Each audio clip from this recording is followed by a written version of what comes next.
J'avoue avec un peu d'étonnement.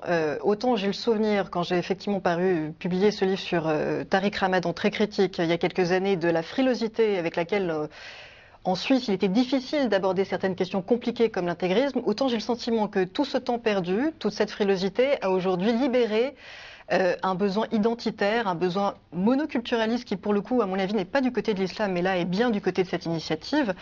Parce que je ne comprends décidément pas comment on peut trouver des réponses constructives en posant la question de façon aussi tordue. La question qui nous préoccupe tous en tant que citoyens d'Europe aujourd'hui, c'est pas du tout la question des minarets. Les minarets ne posent pas d'autres problèmes que les clochers.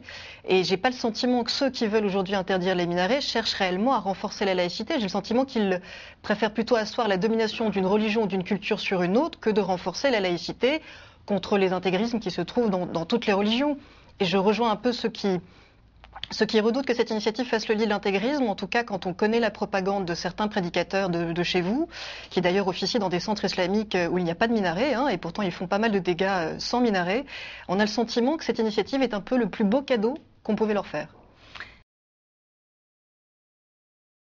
Ces gens-là, je ne sais pas, mais est-ce qu'ils sortent? Est-ce qu'ils vont voir comment ça se passe? Quand vous avez des quartiers entiers de Paris qui sont paralysés, parce que tout à coup, il y a des milliers de gens qui bloquent tout. Un mot de Caroline Fourest, Fourest, qui veut déjà intervenir depuis un moment. Madame Fourest, rapidement, qu'est-ce que vous répondez à Monsieur Freisinger? Non, je crois vraiment qu'on n'est pas d'accord du tout sur le diagnostic. J'ai entendu dans ce débat mélanger à la fois la question de l'immigration, la question de l'intégration, la question de la laïcité.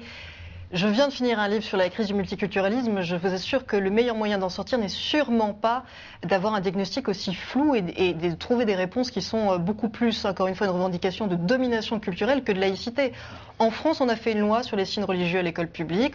On a beaucoup débattu du symbole politico-religieux qu'est le voile, mais il ne viendrait à l'idée de personne, en tout cas moi qui ai soutenu cette loi contre les signes religieux à l'ostensible à l'école publique, je serais très très opposée à une initiative qui proposait d'interdire les minarets, et notamment le minaret ou un établissement aussi beau, aussi magnifique et qui enrichit notre patrimoine culturel que la mosquée de Paris de Dalil Boubaker.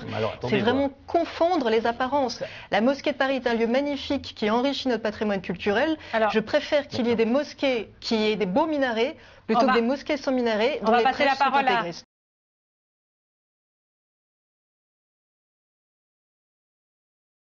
La question qui nous préoccupe tous en tant que citoyens d'Europe aujourd'hui, c'est pas du tout la question des minarets. Les minarets ne posent pas d'autres problèmes que les clochers.